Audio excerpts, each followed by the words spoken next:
Obrigada, deputado.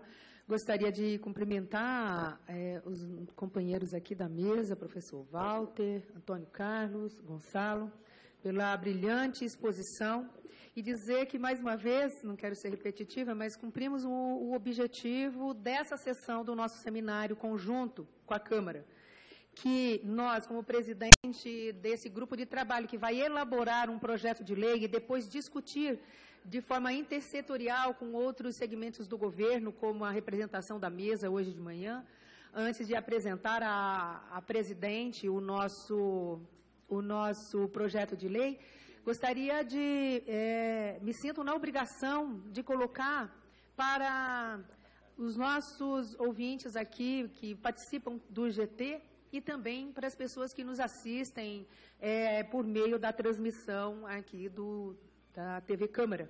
Dizer que esse projeto que estamos elaborando tem a ver neste debate de bebermos na fonte de sistemas internacionais, não porque nós não temos um norte, não porque não temos um acúmulo. Muito pelo contrário, nós queremos fazer com base em segurança na aprendizagem de diferentes metodologias e abordagens ou modelos que são sistêmicos, ora não são sistêmicos. Isso é extremamente importante, porque nós tivemos 3 conferências do esporte, uma em 2004, bem lembrado aqui pelo professor Walter, que aprovou a resolução de criação do Sistema Nacional de Esporte. A segunda conferência, em 2006, que versou exclusivamente sobre o Sistema Nacional de Esporte e Lazer, que determina a forma de organização, quem participa, a estrutura, muito diferente da estrutura hermética que hoje se encontra no Sistema Brasileiro do Desporto e o Sistema Nacional do Desporto, da Lei Pelé, que não comporta a forma organizativa, os sujeitos atuais que corroboram de forma real e vamos dizer assim, muito mais abrangente do que a lei prevê, não determina, inclusive, níveis de atendimento, serviços e um grau de organicidade que dê, inclusive, espaço para participação social e nem controle. E também não garante a descentralização da forma da gestão desse sistema e muito menos no âmbito do financiamento. Também não regra claramente uma política de financiamento para o esporte que garanta o esporte para todos ou para a vida toda, que é esse conjunto de princípios que o professor Walter colocou aqui. A formação de recursos humanos e a forma que eles vão se organizar distributivamente dentro do sistema. Então, essa segunda conferência debateu isso. E a terceira conferência tratou da questão do plano decenal, porque, como nós dissemos aqui de manhã, não há como você estabelecer as diretrizes e bases do Sistema Nacional do Esporte sem pensar qual é o plano que vai regular de forma a cumprir metas em 10 anos, inclusive sendo reavaliado e aprovado em conferências por um fórum específico.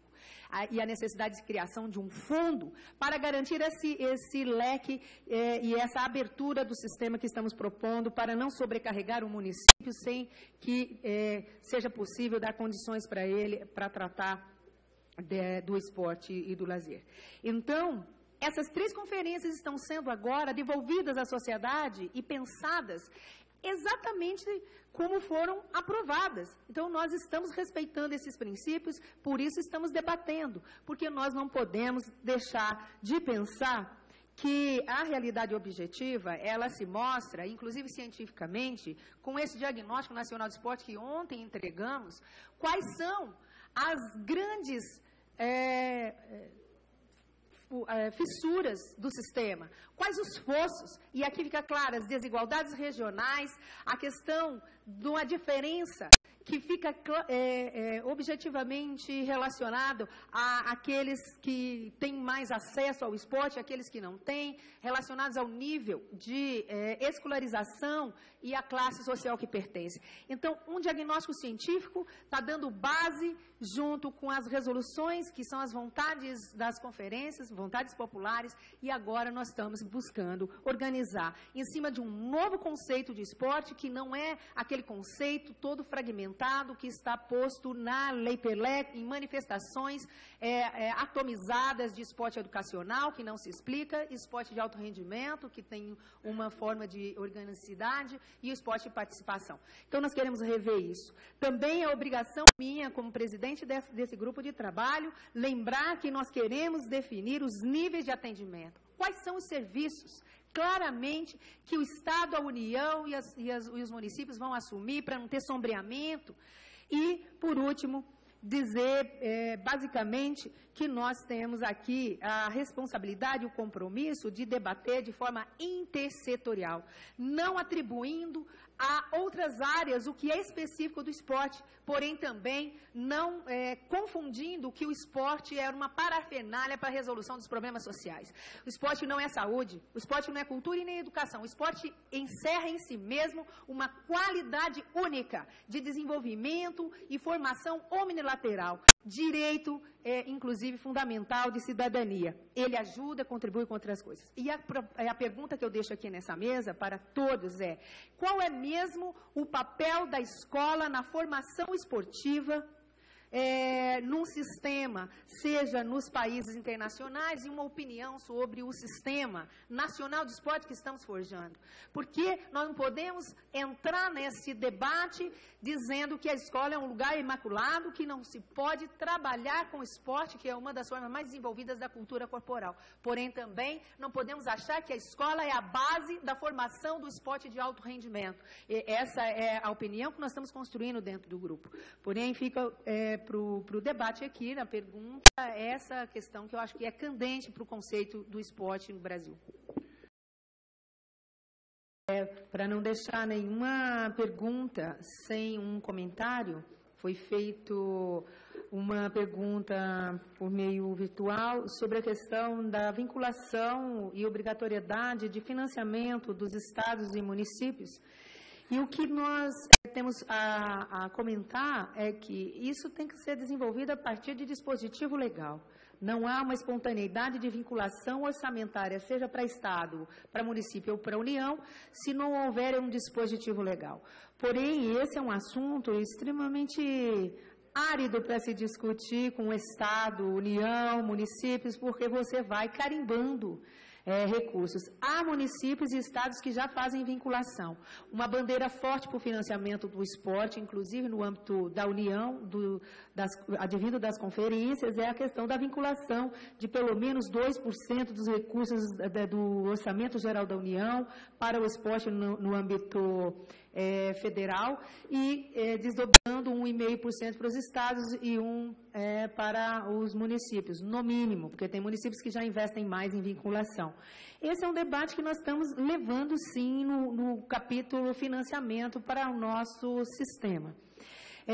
Amanhã nós vamos debater especificamente a questão do financiamento e vamos aprofundar um pouco mais esse tipo de abordagem, inclusive sobre o que a Ana Moser coloca aqui sobre a preponderância quase que absoluta dos recursos do Ministério do Esporte, ou seja, do AUGU, ao esporte de alto rendimento. Nós temos que fazer uma correção a respeito disso, porque há um estudo sobre as tendências já desse investimento e no nosso diagnóstico nacional de esporte fica claro que a maior parte dos investimentos, dos recursos federais, são alocados para infraestrutura, inclusive 2/3 dos recursos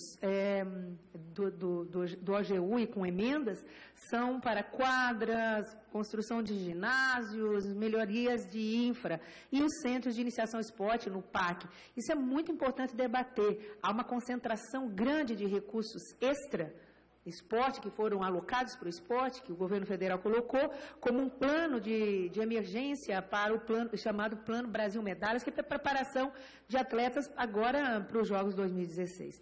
Então, eu acho que o debate foi extremamente... que bom! Nosso deputado teve que ir lá, registrar sua presença, votar e voltou a tempo. E para fazer o encerramento desse debate, mas eu acho que eu não poderia deixar sem resposta, pelo olhar do Ministério do Esporte, a relação calendário esportivo, calendário escolar. Tem um grupo interministerial que foi estruturado agora entre esse debate dos dois ministérios para adequar a questão dos calendários das atividades, para assegurar para os atletas o direito constitucional à educação. Isso é inadmissível, mas a própria LDB já assegura isso.